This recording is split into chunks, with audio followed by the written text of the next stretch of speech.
Good morning, Facebook family. Almost afternoon. My Facebook family. Hello, hello. It is a lovely day, summer day here in Vancouver. If you're jumping on as a replay, give me a hashtag replay and tell me what your biggest takeaway was. A little uncomfortable having this conversation, to be honest with you. We're talking about wounding. And if you're new to this group, welcome to this community where we're talking about healing the nervous system so that you can transform your external relationships outside. Really, your outer world is a reflection of what's going on inside. Many times we catch ourselves in a place of feeling like we're a victim to the circumstances happening all around us, whether it's work, whether it's relationship, whether it's our health falling apart and we're victim to a virus or a diagnosis. In my experience working with people with stress related disorders in the last 20 some odd years, I've observed certain patterns, and slowly but surely I've guided my attention from the office helping patients as a chiropractor, moving further to help people understand the workings of the mind that creates stress and contributes to whatever problems that you're coming in to heal. And I made some amazing discoveries that most of the physical woundings that we have come from emotional wounds that have been unresolved from childhood. And if we just put our focus, excuse me, if we just put all of our focus into healing that, the emotional wounds, could we potentially have an impact on the physical health? It turns out, yes, we do. I have 20,000 hours of working with people, working with patients with various degrees of agony, and seeing so many patterns. So, Trigger Proof is pretty much the culmination of all the work that I've done personally and just kind of for my own interest's sake, that I've integrated in with the healing and facilitating of healing work that I've done as a chiropractor. And so here we are. Basically, it all comes down to this: your ability to expand that space between stimulus and response, the trigger, your ability to use it as information and go inside rather than externalize. And I'm not saying internalize it by shutting down. I'm saying internalize it so that you can actually see that your outer world is a reflection of what's happening inside of you. In other words, your relationship with you and the younger wounded parts of you that we all have, that we all walk around with, that we all trip up over whenever we get triggered. And so I've been doing these transmissions pretty much every day on this one specific thing: is signs that you've been acting from a wound unconsciously. You don't even know it. So I'm giving you ways to kind of observe your behavior, because you don't know what you don't know until somebody, a mentor or a guide is able to show you. This is what I do: is I guide people to healing their relationships, to healing their bodies by going inside and becoming the hero, rather than looking for heroes outside. It really works. It works beautifully. So the patterns that you see are coming from unconsciousness. These are unconsciousness, and we're acting out of wounds. We carry these wounds with us each and every day. It's part of who we are. You know, like, I will always be that little bullied kid from a predominantly white neighborhood, from a white kind of community outside of Ottawa. I will always be that kid who was bullied.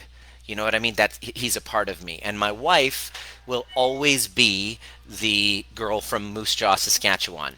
And that's part of her charm. And that's part of your charm, is those younger parts. The problem is those younger parts of us have wounds. And we walk around unconsciously carrying these wounds. So I've done this little series, Signs You've Been Unconsciously Acting from a Wound, where I drop two signals that you can observe in your behavior so that you can see, am I the one in control, or is this wound running my life? Okay, so if you haven't already, go back, scroll down, and if you're new, scroll up or whatever and watch all of the other transmissions. I'm doing one each day where I drop in. The first one is about signs that you're unconsciously acting from a wound, is that you constantly finding that you're having to fix others. People pleasing. Number three is codependency. You constantly see that in your friendships, codependency in your romantic relationships. For me, it was showing up codependency with clients. It was totally running my life. Number four is needing external validation. That's another sign. Number five is constantly living on high alert. Skip back a couple days and watch that. That was a great one as well. Number six is the fear of abandonment. Like you show up expecting the other person is going to leave you, and that's just an unconscious behavior. You just think that all the time. You basically live like, oh, this person's leaving. Like you live that way. You live in fear of that constantly, which causes you to act and behave in unconscious ways because of that hypervigilance. You can't be really authentic. If I'm in a relationship with you and I'm afraid of you leaving, then I'm going to pretend to say things that you, or pretend and say things that I feel that you would benefit, that you would like, so that I have your approval, so that you don't leave me. Does that make sense? So instantly, when I have a fear of your abandonment as a friend or as a lover or even as a client, I can't be myself with you. I can't be real around you. I have to put on a mask because of that fear of abandonment. And my ego will want to blame you for it. Number seven is deprioritizing your own needs, and the need to prove yourself is number eight. So if you go back and watch those, I give you the whole kit and caboodle about unconsciousness, how it shows up, giving you stories about how I discovered this. It was very painful, by the way. When you look at and see this, you can expect to get triggered. When you look and you see and you shine, you take a light and then you're like, okay, so I have a light here. I shine the light. I'm in the dark about this whole issue of my behavior, and then I turn on the light and it's like, oh, immediately with our clients, they have this feeling of like, instantly, like in the beginning, this journey through the dark night of your soul, the way that you know it's actually you're on the right path is it fucking hurts. It's like, you turn the light on and you see the degree of what your unconsciousness has built. Does that make sense? Let me know if you've ever experienced that. When you've started to do healing work, and it was shadow work usually, when you start to turn the light on to those shadows that you had no idea were there, or you've been avoiding, it's like, oh, okay, so this is going to be one today. Today, what I'm going to be sharing with you is going to be very trigger worthy, and it's going to suck for many people who are listening, for many who are listening in and think that have been living in a life or in relationships with these patterns again and again. You don't know that they're there until you get into a relationship and then you see them as a pattern and you're like, oh geez, same guy, different haircut. Same guy, different. All these people are assholes. All women are this. They end up all cheating on you. All these. This one guy came who was at my seminar is like, every single woman that I ever date cheats on me, and I'm like, I'm like, in his world, women are all like cheaters and all that stuff, and I'm like, shit, I don't experience life that way. I have never actually experienced life that way. In other I've actually had the opposite, and it just so happens that it was real deep wounding with his mother. Big surprise. Okay, so that is unconsciousness. You start seeing, things. All right, so here's what it is. Number one for today: a sign that you are living unconsciously, that you are unconsciously acting out of a wound, is when you tolerate abusive behavior. A sign that you're unconsciously acting from a wound is you consistently tolerate abusive behavior week after week, month after month, year after year, person after person, one perpetrator after another, and you tolerate it. And I know that that is very, very triggering. And it sounds to me, it might sound to you like I'm blaming the victim, but I'm not actually. I'm not saying it's your fault at all. Here's the thing. it's not even your fault that this is happening. It's not your fault that that person is treating you abusively, whether it's verbal, whether it's physical, whether it's sexual. If this is happening, please call someone and get help. If you've set it up in such a way where you're so disempowered that you can't leave that situation, do everything you can to get help. This is, and so that you can kind of wake up that, to how we got here. How did we get here? Not to blame you, but to wake you up. And it's going to hurt. It hurts all of us when we look and see what series of events, what perfect storm led to me being okay just being treated like this. And in the work that we've done with our clients, especially with abuse situations, one of the things that I discovered, it was a big breakthrough for many, and there were tears that would be crying, that were shed when this realization was happening. It was both extremely painful and yet liberating at the same time. And here's what it is: we teach others how to treat us by how we feel about ourselves. Let me say that again. We teach others how to treat us by how we feel about ourselves. If you and I just met and we're in a relation, we get into a relationship, and all of a sudden something happens when you get triggered, and then you raise your voice at me, and then you call me like, Nima, you piece of shit. And immediately, because of my level of self-esteem, instead of responding in a way by saying, excuse me, ma'am or sir, I'd really appreciate you not speaking to me that way. I'm not actually going to tolerate it. If you speak to me that way again, then you and I can't have an interaction. If you're upset with me, I'd rather you share with me what you're feeling rather than calling me that name, because I'm not going to tolerate that. There's no need for that kind of behavior. Now, what I've done right away, when you have raised your voice and called me a piece of shit or whatever, I'm able to step up and set a boundary. Okay? Which is the second part, that another evidence, unconscious behavior that tells you that you're living and acting from a wound. Inability to set boundaries. Tolerates abusive behavior and inability to set a boundary. So as soon as you raise your voice and just start off our relationship 2 weeks in, 3 weeks in, and you just raise your voice a little bit and you say, you fucking piece of shit, Nima, immediately, if I don't stand up and say, I'm sorry, I understand you're upset, but I'm not going to tolerate you calling me that name. Okay? Or let's say we start dating, and I'll tell you a true story that happened with me when I was dating my last girlfriend, the one that just completely fell apart.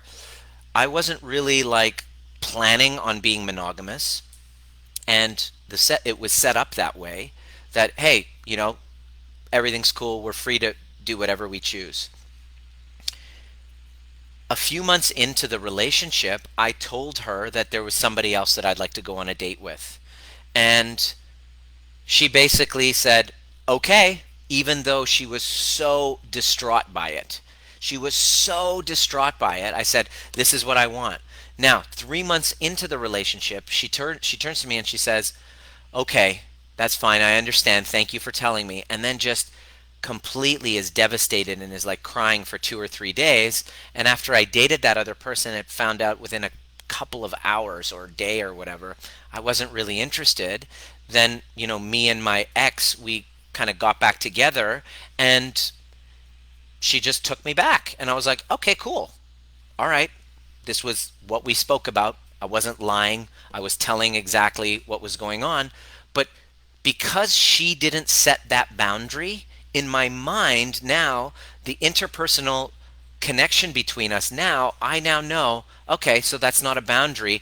If I want to do so and so, all I have to do is let her know, and just she can deal with her emotions herself.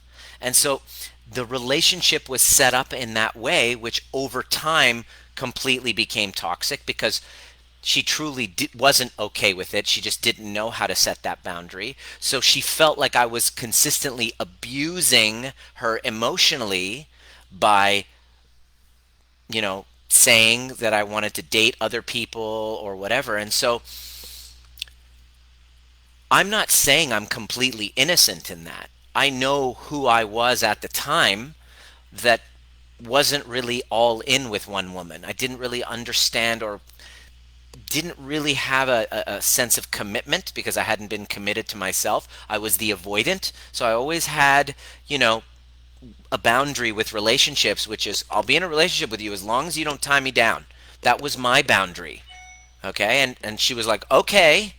But she didn't set a boundary that was actually congruent with her because of her fear of abandonment. Because she thought that, and this is why do we not set boundaries and tolerate abusive behavior? Why? Because of fear of abandonment, because of an old wound. It's not a behavior that you can just readily change because it's not coming from here, it's coming from here. If I'm in an interaction with you, in an engagement with you, and I'm deeply wounded and I'm fearing abandonment, then however way you talk to me, even though it hurts, I'm not going anywhere and I won't set a boundary to you because I'm deathly afraid of you leaving me. In fact, I'd rather you stay with me and treat me like shit because it was familiar from a past wounding, because that's how my father talked to me. That's how my mother talked to me. That's how I feel about myself. You're literally talking to me and cursing me, abusing me, talking to me, hitting me because deep and I tolerate that. I can't say no, I'm sorry. Like, like what, logically, if it happens one time, that's enough for me to go, you know what? This is not cool for me. That's a boundary. I won't tolerate that. Goodbye. Because I don't feel, because I have this deep sense of a fear of abandonment, I'm not going to actually speak up. I'm not going to say, when you raise your voice at me just a little bit, I won't stand up and go, no, I'm sorry. I won't tolerate you speaking to me that way. I understand you're upset, but if you take it out on me that way, I'm not going to tolerate. That's not the kind of relationship I'm looking for. So that you then go, oh shit, okay, I got to wake the fuck up. And now he set a boundary. And if it's worth it for me to be with Nima, I'm going to step up and step up, right? And then it's a never, it'll never happen again. One of our clients, I remember, it was an arranged marriage, Pakistani, and it's just you do this growing up, you see it, the man hits the wife, right? So she gets married. She's a doctor, right? She gets married, and they had their first fight, just like in their first few weeks of marriage, and then he turns around and hits her, right? He slaps her across the face. All of a sudden, she grabs him and boom, gives him one right back and says, don't you ever fucking do that to me again. And now they've been married like 20, 30 years. It's never happened again. Because she stood up, she set a boundary and said, hells to the no. Okay? That is an ideal scenario when somebody has healed their primitive wounds. But if you're walking around wounded, and your sense and feeling about yourself is this big, that you're unworthy, then you're going to not have boundaries. You're going to tolerate abusive behavior. And then what will happen is, as a natural consequence of the toxicity and the unconsciousness and the wounding, your arguments will escalate, and the boundaries keep getting pushed until finally there's nothing left of you. You have nothing left of you. And you're truly a victim in that moment, and you're angry at your perpetrator. And I'm not saying that that's not hurtful, and I'm not saying that what they're doing is correct. I'm not at all, and I'm not justifying anyone's behavior. I'm trying to get some understanding. I'm trying to shine a light of understanding so that you don't sit back and go, oh, all men or all women are so and so, and you project all of that, and then everyone I date is, they're all narcissistic, abusive, toxic assholes. And I hear this so much, and I just want to say that must really suck. Are you ready to learn what the perfect storm is that attracts something like that? Are you ready to learn that? Because once you do, you're like, oh shit, it's not my fault, but I can actually change the dynamics of my neurology so that I can then meet somebody who treats me an exact equivalent to how I treat myself and what's sacred to me. So far, what's been sacred to me, where I put my time, effort, energy, resources into, is somebody else so that I can have approval and meaning and value. I can fix or I can help. I can be important. I gain my identity out of putting everything into this person, what's sacred, and rescuing. And it's time to change that and stop that pattern and go inside and heal those attachment wounds. The only answer, when you do heal those attachment wounds, it's painful because you realize to the degree of unconsciousness that you abandon yourself without saying boundaries, without saying no. How many times you chose approval instead of, the difficulty of actually saying no, feeling guilt, feeling like someone doesn't approve of you. You so little approval of yourself that if somebody doesn't approve of you, you can't handle it. So you keep abandoning yourself. You drop all boundaries and yes to everything, and you pretend and you fake, and then the behavior towards you starts to become more aggressive, become more violent, become more abandoning, which is all violations that were done secondary to the violation that we do to ourselves. And it's not victim blaming. If this is happening to you, you're not to blame. You are completely unconscious.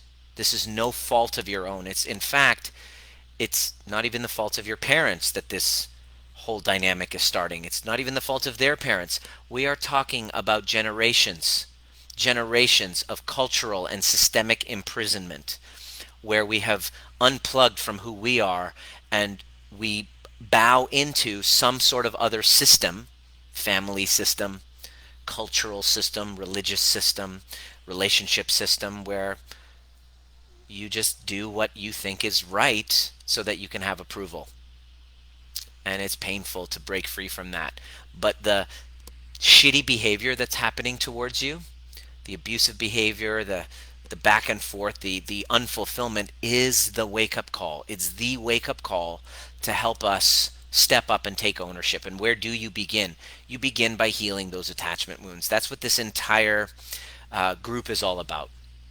So my question to you is, what attachment wounds that you're aware of from your childhood are playing out in the way that you're tolerating being treated? I'd love to know. Write it in the comment section. Hey Jamie, what's up? Mary Jo, I'm glad you're here. I'm glad this is resonating. What was happening? And this isn't to blame your parents. This is just to go, holy fuck, wake up and okay, now I know. Now I know what my climb is. It's just to heal the relationship with those younger parts that I abandoned a long time ago, and start to give them boundaries and let them know that they are seen, that they are loved. And it's deep work, and it's a lot of tears. It takes a while because you have abandoned yourself for years. So to change that pattern is going to be difficult because you have a conditioning of self-abandonment. This is where the empaths show up. This is where your codependency is. It takes work. And so I had so many people message me with this exact thing that I had to come up with a strategy to serve these people who are dealing with this. If this is resonating with you and you're like, all right, so what the hell? Where do I begin? I'm like, where do you begin? Well, you begin with your relationship with you. Where does that? Well, number one, with your breath and with your inner child. That inhale, exhale relationship completely gets fucked when we go through trauma. And so we must take responsibility of learning how to return to that relationship, number one, and then reconnect with those younger parts of us. So I created the Breathwork and Badassery event, and it's Sunday. I'm just dropping in the comment section there. We have like over 60 people already from around the world at the same moment connecting with healing their younger parts while going into a breathwork ceremony, which is designed to continue that reconnection with those younger parts and help you open your heart to yourself. And here's the best part, to find the answers from within. People say, I've been pleasing so much, I don't know who I am. I don't know. This is what the most common complaint. I don't even know who I am anymore. Like, all right, so where do you begin? You're not going to learn from having Nima tell you. That's sure as hell not. Or a counselor or a psychologist. I don't care if the person has 8 PhDs on psychotherapy. They're not going to give you the immense transformation you receive with an inner child meditation that we do on Sunday. Guaranteed. I had one guy message me.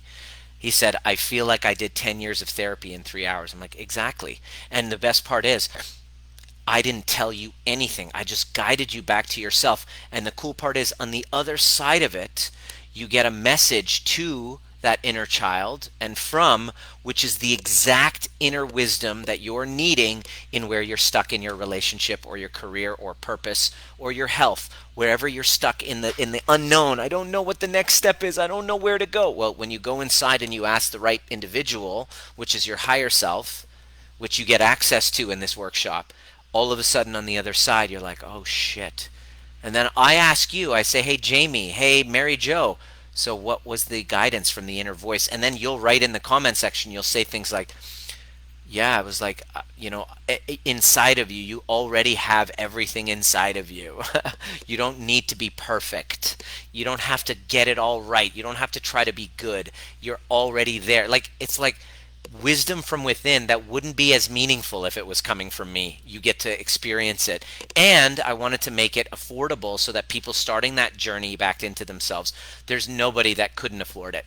And it gives them like world class training and breath work, so you leave with a regulated nervous system, with a clear head, with a focused intention, and the next move literally opens up in front of you. And I absolutely love it. I'm going to be teaching it from the Fairmont Banff in Alberta. That's on Sunday. I'm going to be teaching that. It's going to be beautiful. I can't wait. Let me know what came up for you in this transmission. How was that relevant for you? Did it bother you? Did it trigger you? You're calling me an asshole? You hate me now? All of that's okay. I understand all of it. I get it. I've been doing this for many years, so I know where you're going to get stuck, and I know what's going to anger you. But my desire for your freedom is greater than my desire for you to like me. You're not going to like me very much in the beginning because I hear the words "fuck you, Nima" quite honestly every week. Because what I do is I just hold mirrors to one another whenever people tell me their stories, and I'm like, look in the mirror. I get it, but look in the mirror, and they're like, oh fuck you, Nima. Just like right now, you might be even thinking this, fuck you, Nima, because I'm holding you accountable to changing your story. And I'm not saying that the people who abused you were right. Absolutely not. I'm saying, like, how did we get ourselves there? How did we get it to the point where we have no power and we're okay being treated that way? Well, the answer is a complete abandonment of boundaries because of a fear of abandonment. And it starts in childhood, and it heals by going inside. Looking forward to you who are joining us. We have so many of you in this community jumping in and joining Sunday. When you come, make sure you have quiet around you and just completely dedicate to it, and know there isn't a replay, because people are going to share some very powerful stuff, and a lot of it's personal, so I don't give replays. So it's you're either there or not. If you can't make it, come back next month. We do it every month, and look up on the banner, and it shows all of the events coming up. The following weekend we have the overview experience, which is even 10 times more fun for me. Yeah, make sure you get notifications. Just click the get notifications at the top so that every time a new Facebook Live comes up and I have a new insight that I want to share with you, you're able to watch it, algorithms and all that stuff. I only just joined, but I have been loving this series. I'm looking forward to joining you for the breath work on Monday. Rose, amazing. Yeah, I look forward to hearing what comes up for you on the other side of that. Thanks for showing up. Yeah, Rose, I think you were the first one to sign up. You're if you're willing to surrender to your fears, Rose, because there's a lot of them. I know we've had a couple of interactions. You probably have some fears going up, and there's trepidation because many people have quote unquote tried everything until they do this, and they're like, holy crap. I don't care if you're a DeMartini facilitator, especially if you're a DeMartini facilitator, get your ass over there on Sunday because it's powerful.